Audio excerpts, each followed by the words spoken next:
I should say, in the normal course of events, I wouldn't think of Sally and Douglas as European.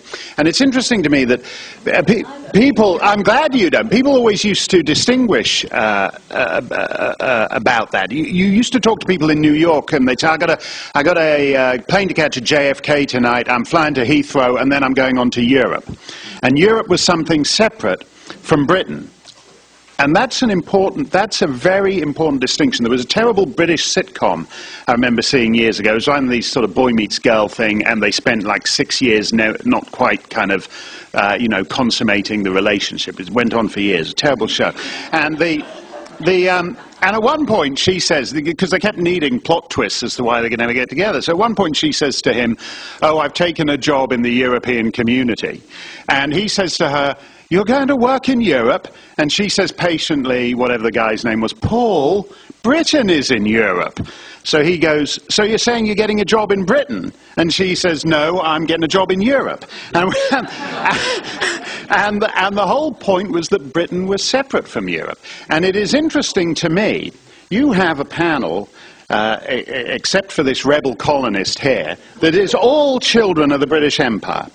And if Britain was confident about its contribution to the world, it would not be thinking of itself as European in that sense. It would understand that it had made a broader contribution to the world, that every corner of the world, not only the dominant hyperpower of the planet, but also the dominant regional powers, whether you're talking about South Africa or India or Australia, are all descended from this one nothing, miserable, grey, dingy, rainy little island in the North Sea off the coast of Europe.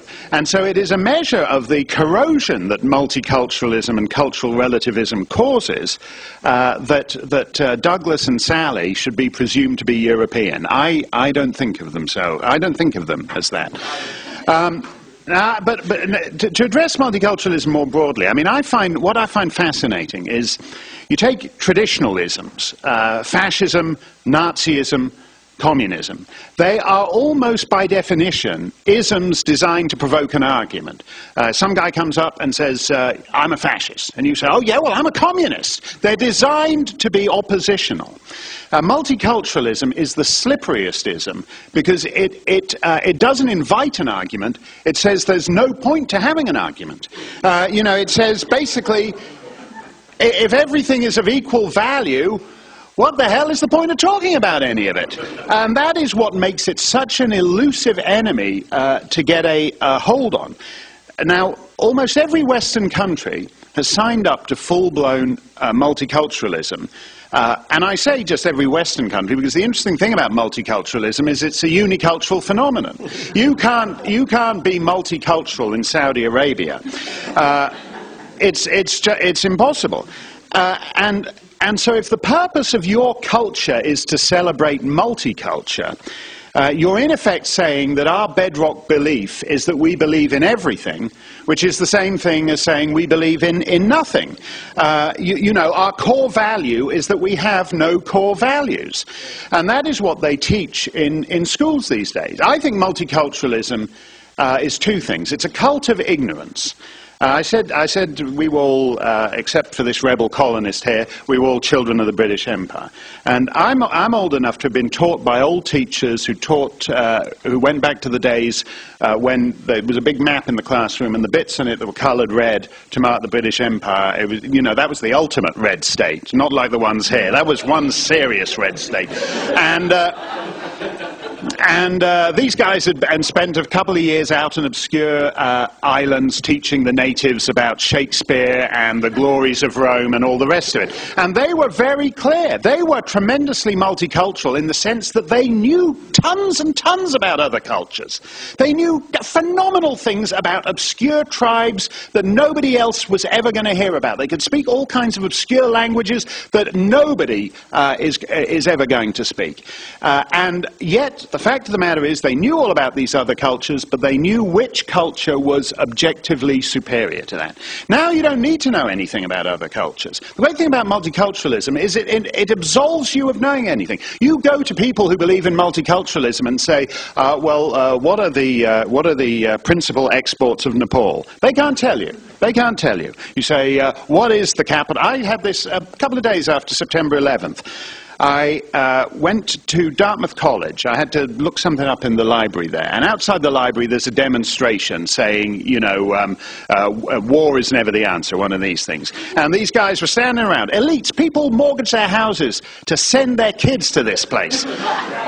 They go, you know, they go, oh, this war's a terrible thing. They go, well, what you must remember, you've got to address the root causes. And I go, oh yeah, what's that? And they go, well, poverty breeds resentment, breeds desperation, desperation breeds hostility, hostility breeds terror. I said, oh yeah, what's the capital of Saudi Arabia? Nobody knows anything. Multiculturalism is not about knowing anything about other cultures. It's just about feeling, you know, warm and fluffy about them. And I'm sure Douglas, I'm sure every member on this panel has had this experience. You go on, you're giving some speech somewhere, you're on some radio show, somebody calls in, and they say, well, I think you're being, I had this experience on NPR the other day. Somebody called up and goes, well, I think you're being very hierarchical. I never even knew that was a pejorative word.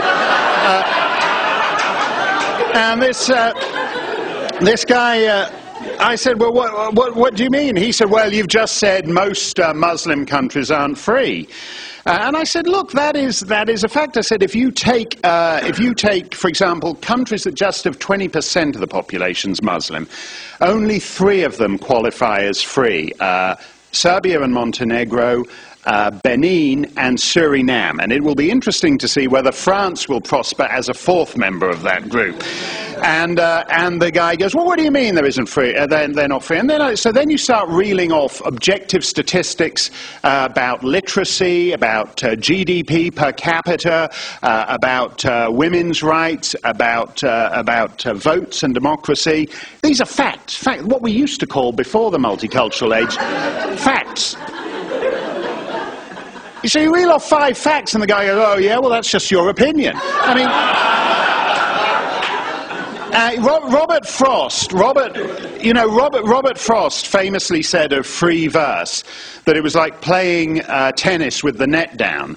And the trouble with having a you can't discussing cultural relativism with cultural relativists is like playing tennis with some guy who says your ace is just a social construct. You can't, so that is why it is really the most elusive thing that we have to deal with in our society. It's all but impossible, simply because it's a denial of reality.